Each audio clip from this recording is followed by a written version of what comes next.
Oke, sekarang setelah kita motong bagian depan pada video saya sebelumnya, jadi sekarang kita lanjutkan ke pola bagian belakang untuk celana kolor. Jadi hal yang pertama kita siapkan karton untuk membuat polanya. Kemudian pola yang tadi kita ambil, kita tempelkan kurang lebih untuk yang bagian sini. Ini bagian depan untuk pola depannya, kemudian yang sini pada bagian belakang. Jadi untuk yang sebelah ini kita lebih lebarkan dari bagian samping.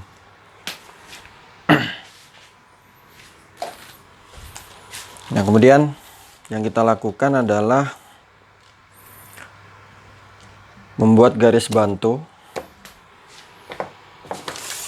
Jadi kita ikutin garis yang paling bawah pada celana bagian depannya, kita garis.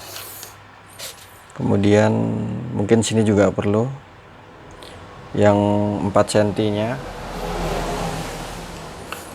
Nah, kemudian bagian bagian titik paha kita ikutin. Untuk bagian belakangnya ini kita turunin kurang lebih di 4 mili atau enggak setengah senti juga bisa.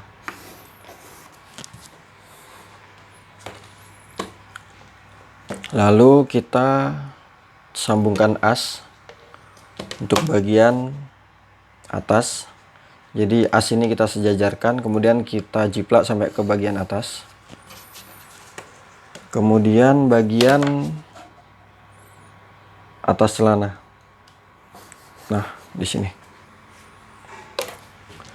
Jadi yang kita perlu ikutin garis pertama paling bawah. Kemudian 4 cm ke atas sini yang purnya. Kemudian untuk bagian sini kita turunin 4 mili. Untuk bagian sampingnya ini kita buat sejajar. Kita jiplak bagian as sampai ke atas dan bagian atas celana. Ini sebagai garis bantu. Nah, kemudian yang kita lakukan adalah menambahkan ini kita titik 5 cm. Kemudian yang bagian samping kita titik 3 cm. Nah, jadi 5 di sini, 3 cm ini kan adalah 8 cm. Jadi sini 5, kita tambahin 3 untuk bagian samping. Nah, kenapa di sini 8 cm?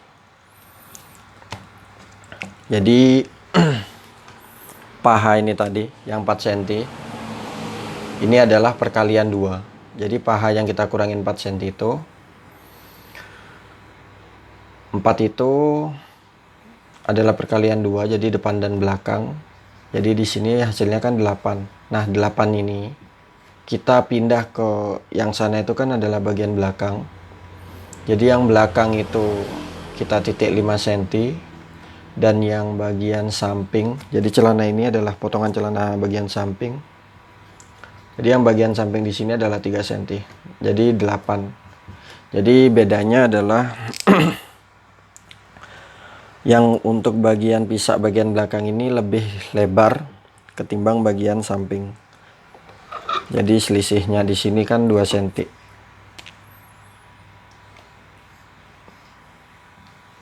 Nah, jadi kenapa di sini 5 di sini 3 adalah perkalian antara yang kita kurangin tadi 4 cm. Nah, 4 ini totalnya itu 4 kali 2 sama dengan 8. Jadi 8 ini kita bawa ke belakang 5, ke samping 3 cm. Jadi selanjutnya setelah kita titik 5 dan 3, kita titik 3 cm dari bagian as yang kita jiplak. Kemudian 3 cm ke atas. Nah, 6 ini 3. Kalau kita depan belakang kan 6 tuh. 6 itu adalah bagian yang saya kurangin bagian pisak tadi 6. Jadi 3-nya itu ke atas, ke bagian belakang. Jadi di sini kalau teman-teman perhatian di sini membentuk tanda tambah. Jadi di sini tanda tambah. Nah, kita butuhin tanda tambah ini adalah di titik tengahnya. Oke, jika sudah, kita buat garis ini, kita buat garis bantu dulu. Jadi kita garisnya ini di pinggiran pur jahitan atau kampuh. Ini kita buat garis bantu. Nah, kemudian untuk bagian samping sama, kita ikutin dulu garis kampuhnya. Kemudian setelah kita ikutin garis kampuh, kita pertemukan ini dengan titik yang 3 cm. Jadi di sini saya buatnya itu nggak lurus ya, jadi agak langsam. Jadi kita pertemukan titik ini dan titik ini. Lalu kita jiplak sampai ke atas. Jadi kurang lebih teman-teman kira-kira aja. Jadi ini langsung kita lurusin ke bagian atas. Jadi setelah kita buat langsam yang ini langsung kita jiplak sampai ke bagian atas. Nah, di titik tambah ini, yang bagian samping, di titik ini kita pertemukan pada tanda tambah yang kita udah naikin 3 cm. Jadi kita pertemukan. Nah, ini adalah garis untuk mengukur bagian pinggang. Jadi saya udah menulis ini bagian pinggang bagian depan adalah 25. Jadi 25 ini kita taruh di garis tambah yang bagian belakang. Kemudian pinggang total adalah 100. Nah, 100 ini kita bagi 2 adalah 50.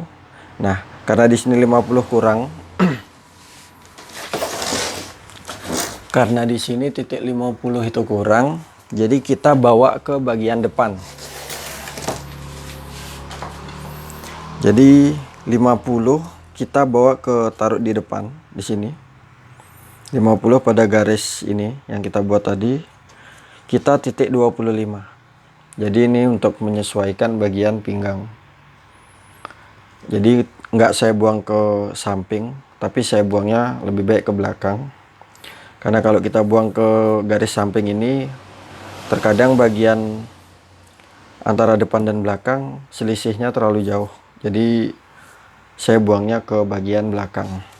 Jadi ini adalah titik awal perkiraan. Karena kurang, maka kita bawa ke bagian belakang. Jadi di sini titiknya. Ini adalah titik bagian pinggang. Jika sudah, kita jiplak bagian garis ini. Kita titik aja ke bagian pola belakang. Ini kita titik yang kita naikin 6 cm pada bagian depan. Jadi untuk penanda. Nah, selanjutnya kita pertemukan garis yang 25 tadi, yang 25 ke 50 dengan titik yang udah kita buat. Nah, ini kita buat garis lurus, kita buat garis bantu. Kemudian di titik ini pula kita membuat garis lengkung untuk bagian pisak belakang. Jadi kita buat lengkung menggunakan kapur. Kurang lebih seperti ini. Mungkin saya jelaskan pakai pensil.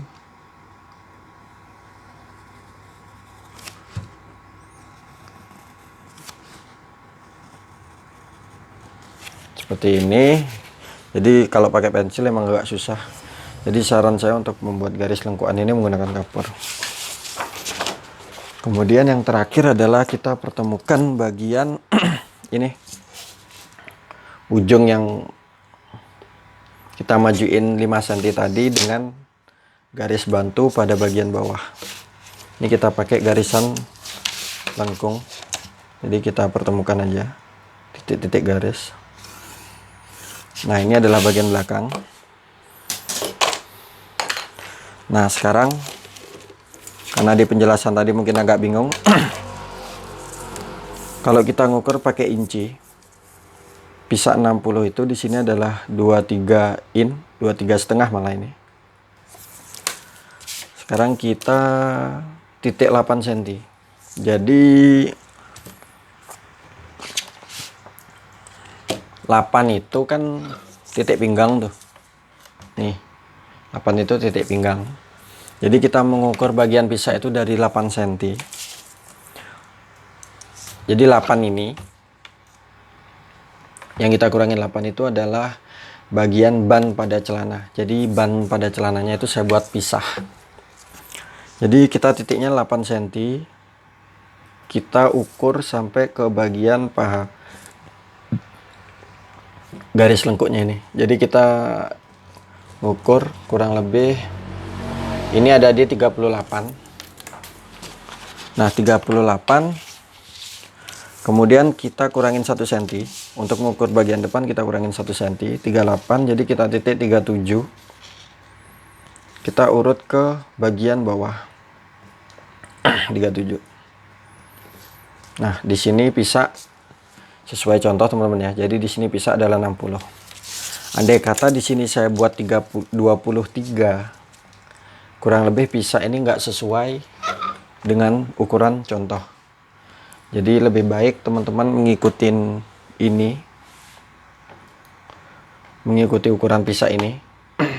Karena setahu saya untuk ukuran pisah yang di atas 80 baru dia meleset. Tapi melesetnya pun mungkin kurang lebih 1-2 cm. Jadi kalau teman-teman mau mengikuti ini, kemungkinan besar hasilnya sesuai dengan contoh.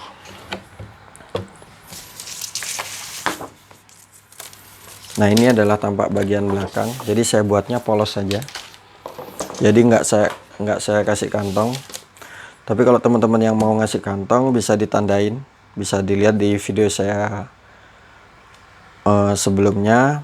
Jadi kadang saya tambahin kampuh untuk kupnatnya di sini 1,5 cm.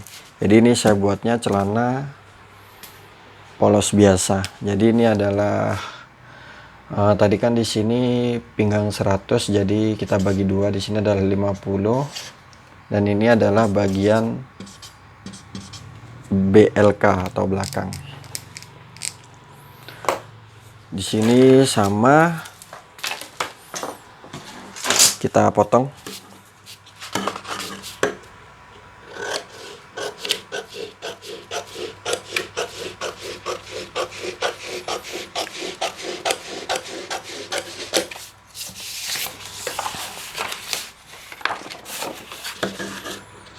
Kita tambahin 1 cm.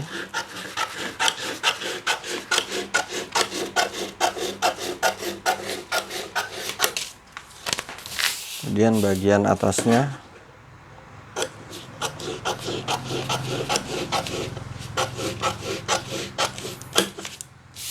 jadi saya buat pola ini, pola yang mungkin sedikit agak rumit ini agar ketika celana dipakai itu nyaman. Nah, untuk di bagian pisah ini sama. Di sini saya pakai di 8 mili. Kemudian kita naikin pelan-pelan di 1 cm. Jadi kita kira-kira aja ini 1 cm. Lalu kita buat naik. Jadi ini penanda untuk bagian belakang.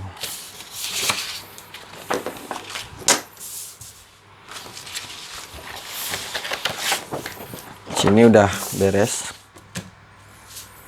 Jadi yang kita persiapkan ini udah bagian depan dan belakang udah selesai.